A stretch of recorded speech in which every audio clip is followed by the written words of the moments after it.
Hey guys, welcome to the channel. My name is Elias and today we are going to do a flight from Zurich to Split Airport. We are already on our cruising altitude and we're doing now a short briefing on how to approach the Split Airport. In fact, we're going to do an visual approach runway 23 in Split. Split has two runways, as you can tell here, but only one runway, runway 05, has an ILS.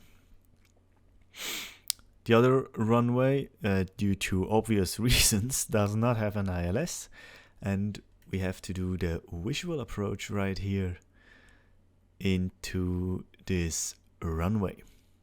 So what we're going to do now is a short briefing. We are going to join the Sierra Alpha Lima 1 Yankee approach. We want to be at flight level 160 at Sierra Papa 710, at flight level 110 at Sierra Papa 709, and then our target altitude is at La Azul 4,000 feet. After La Azul, I am going to further descend 2,000 feet. And I want to be at 2,000 feet at RORKA. Now, why am I doing this video? I have done the approach into Split now quite often, and I also have done the visual approach often now in Split. What I discovered is that a lot of wet sim pilots are actually using the ILS, which is not bad, don't get me right. Are using the ILS, but they have a tailwind. Now, tailwind is nothing too bad, especially on the big aircrafts like the one we are using today, the Airbus A320. But I've seen pilots do a tailwind landing with 20 knots wind. And yes, for sure, the tailwind increases your approach ground speed and increases your landing ground speed. And the runway in Split isn't that long, it's about 2.5 kilometers long. So you want to be as slow as possible, especially when you're flying a bigger aircraft than the A320, let's say in 787 or in 757. So I think a lot of pilots are choosing the ILS because they are maybe, I don't know, a little bit afraid of the visual approach. They've done a long flight, I don't know, from Munich to Split, and now they don't want to mess things up with a visual approach, and they're just choosing the ILS. Don't get me wrong, it's totally your decision which approach you are using, and often the speeds or the winds in Split are as well like that you can use the ILS. So this is not a problem. But I'm doing this video to encourage you to do this visual approach. I had a flight yesterday and then the Adria controller was online and he gave me the visual approach into runway 23. So it's not an unusual thing for them to do, so yes. Now a few things about this visual approach regarding this chart. I'm going to already activate approach mode around here and also set flaps 1. The thing is, you want to reduce your workload on the final approach because you're doing this whole thing manually without an autopilot, and you don't want to get stressed by any lights or any TCAS settings or something like that, ground spoilers. So at the RORKA point, we are switching off our autopilot. We already have reached our minimums. We are on the quote-unquote 5-mile final here, and we just have to do this a small turn, 180 degrees turn into runway 23. At the RORKA point, I usually have my airplane, let's imagine we are on ILS 5-mile final, gear is down, usually flaps set to full, speed brakes armed, auto brakes, cabin crew is informed, all those things. I already want to have them done by the waypoint RORKA. Again, it just reduces your workload. You don't have to focus on these things again here on this turn. Because on the turn you constantly watching the runway. Are we too high? Are we too low? Are we going to increase our descent or stop descending for a short period of time, just to be on the glide here on this visual approach. So reducing the workload on a visual approach is a big thing, and I can highly recommend doing it. So at waypoint RORKA, we want to be fully, let's say, established. We want to have our gear down, 2000 feet, flaps full, cabin is advised that we are going to land, speed brakes are set, TCAS is set, and yes, that's about, the lights are okay, that's about it. Exactly. So I'm not going to record the whole descent now. Here I will join you somewhere around here, Sierra Papa 701, just a few miles before reaching waypoint Lazul. Hey guys, welcome back into the flight deck. We are about to reach 4,000 feet. Split is on our left side. We're a little bit too early with our 4,000 feet because we wanted to reach 4,000 feet at Lazul. Right here. So we're going to stay at 4,000 feet now until reaching Lazul. After Lazul we're going to descend 2,000 feet, and we want to be at 2,000 feet right here at RORKA. Exactly. So I'm going to try to cut this approach for you guys as good as possible, because I don't want to do some boring video, because yes, as I said, you don't have to watch me descend from flight level 370 to 4,000 feet. Yes, it's nothing special. So I try to cut everything as good as I can. I'm going to already activate the approach phase here. Remember, you want to reduce your workload as good as possible, because you're doing a visual approach, and you at the very end you just want to focus on your approach and not I don't know, fiddle around with the flaps lever or something like that.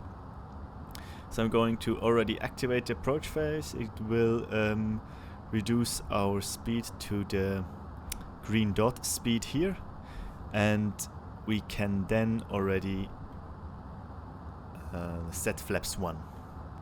Exactly. So as we are reaching green dot speed, I put the flaps 1 position out, and when passing Lazul I'm going to set flaps 2. So what else do we want to do? The lights are okay for now, we will set them afterwards. We have our seatbelt sign already on, we don't need any heat or anti-ice up here. Exactly, so we're going to start our descent now and set the flaps to the position 2. And now we can set our lights already. We want the runway turn-off lights, we want the nose lights to take off, and we don't need the wing lights. Landing lights should be on anyway at this moment. That's okay. I also said I want to have my auto brakes already set, and I want my spoilers armed. Maybe we can see it like that. Yes, there's the airport, there's our runway threshold, and we have everything inside, so we can safe say that we continue our approach at our minimum altitude. What I also like to do now is to set the heading mode, because we're not going to fly this leg here, we're going to do it manually, and the heading mode gives us the ability to just continue on this heading. So we're reaching our minimum altitude, 2,000 feet. 100 above. Yes.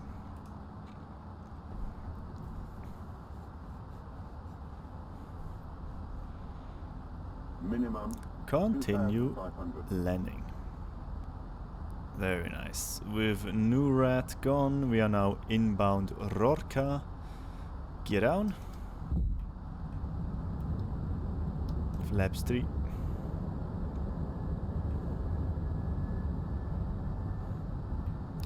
And flaps full. And we are now on our quote-unquote 5-mile final. The runway, let me zoom in, is right here. And this is the airport. So when as displayed on this chart, we're going to just do this 180-degree turn manually and then start a descent as we are reaching the RORKA point, which is right about now. Autopilot off. And we're going to slowly turn left and start the descent. 2,500.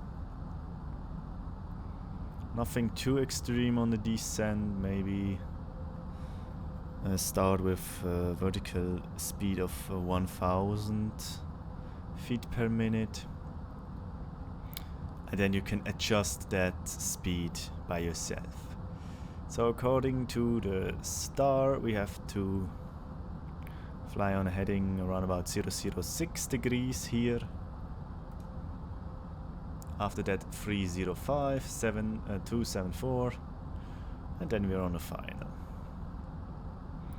So we're going to roughly try to fly those headings. So I'm going to turn left here again. Cabin, I forgot to check the cabin.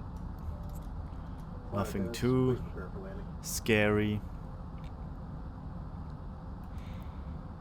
And for sure you have to inform Unicom that you are on a base leg. Split traffic, Swiss 73 Golf now on a base leg for the visual approach runway 23. So now we are going to reach the small village here. And then we're going to turn into the final. Everything is set for the landing. Go around the altitude of 3000 feet is also set now. Split traffic, Swiss 73 Golf now turning short final visual approach runway 23.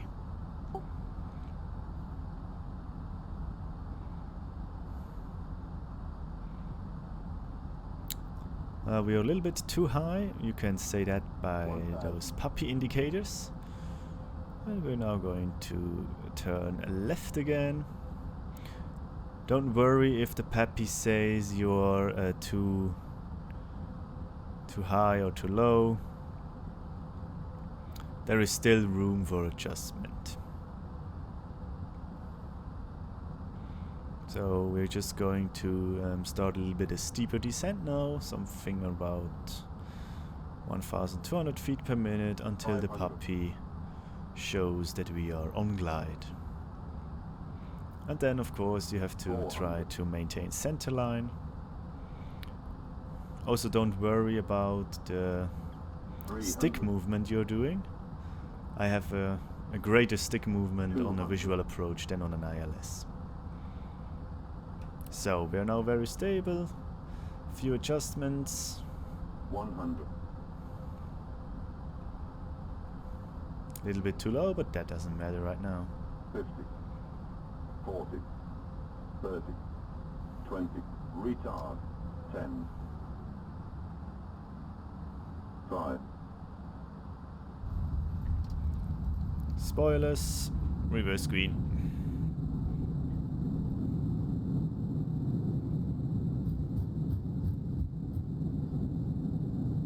60 knots, reverser out, manual braking.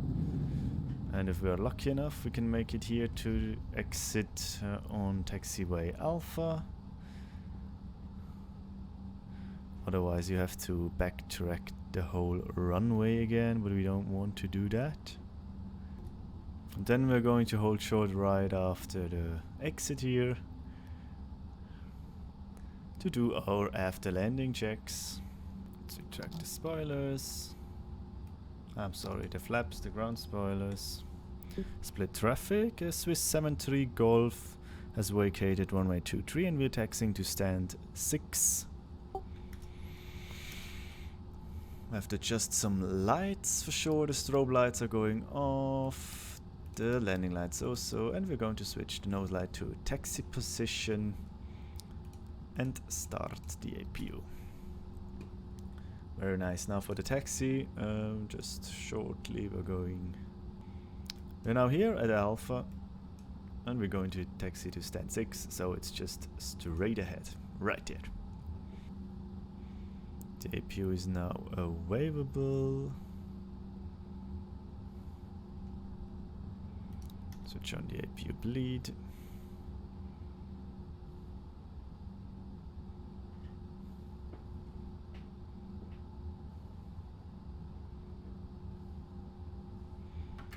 And then we arrive at the gate. Let's again adjust some lights here. And then shut down engine number 2. And engine number 1. Very nice. So, guys, that was the visual approach runway 23 at Split. Make sure to check the description. I have some useful links there. Also, you see all the add-ons I'm using, for example, this wonderful Split airport here, or for sure the wonderful A320 Neo from Fly-by-Wire. Be sure to check that out, and I wish you happy landings, especially here in Split on a visual approach. Until next time, see you guys.